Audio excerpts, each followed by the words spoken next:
રામ તેના પગારના 40% ખોરાક, 20% ઘરભાડું, 10% મનોરંજન અને 10% વાહન ખર્ચ કરે છે.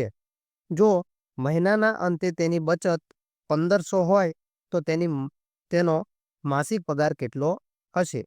અહીંયા આપણે જોઈશું કે રામનો પગાર છે 100% અને તે ખર્ચ કરે છે 40% ખોરાક પાછળ, 20% ઘરભાડું, 10% મનોરંજન અને 10% વાહન.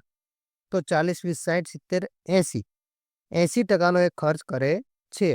આપણે જોઈશું કે કુલ બચત બરાબર આવક ઓછા ખર્ચ. આપણી 100%ની આવક છે જેમાંથી 80% ખર્ચ થાય છે એટલે 20% આપણી બચત વધે છે. અને એ કીધું છે કે મહિનાના અંતે તે બચત 1500 હોય તો માસિક પગાર કેટલો?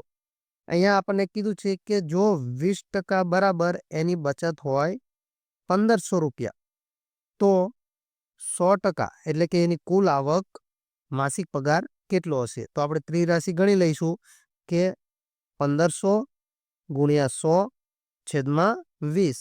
20 પંચા 100 અને 15 પંચા 75. 75 અને 2 શૂન્ય એટલે તેનો માસિક પગાર થશે 7500. અહીંયા જવાબ એ એનો માસિક પગાર છે. ક્યારેક આવા દાખલામાં વાર્ષિક પગાર પણ કહેતા હોય છે. તો વાર્ષિક પગારમાં આપણે અહીંયા 12 વડે ગુણી નાખશું એટલે આનો વાર્ષિક પગાર આપણને મળી જશે.